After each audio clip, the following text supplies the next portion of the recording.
मिरजेत जादा परताव्याच्या आमिषाने 30 लाखांची फसवणूक, दाम्पत्यावर गुन्हा दाखल।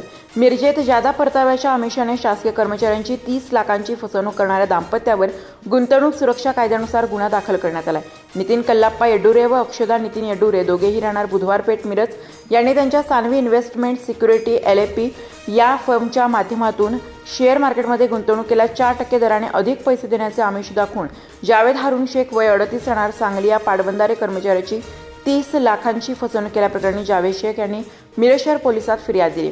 याबाबत शहर पोलिसात 2 मे रोजी गुन्हा दाखल करण्यात आला। येडुरे दाम्पत्याने अशा प्रकारे अनेक जणांची फसवणूक केल्याचे तपासात निष्पन्न झाले। यामुळे या दाम्पत्यावर गुंतवणूक सुरक्षेबाबत नवीन कायद्याअंतर्गत गुन्हा दाखल करण्यात आला आहे। नवीन कायद्यानुसार पोलिसांना जादा अधिकार असून महसूल विभागाला फसवणुकीच्या रकमेच्या वसुलीचे अधिकार आहेत। मिरज सांगली परिसरात ज्यांची या दाम्पत्याने फसवणूक केली आहे अशांनी संपर्क साधण्याचे आवाहन मिरज शहर पोलिसांनी केले आहे। सहाय्यक पोलीस निरीक्षक भैरवनाथ पाटील पुढील तपास करीत आहेत। भांडाफोड न्यूज विशेष पश्चिम महाराष्ट्र कायम प्रतिनिधी विवेक कांबळे।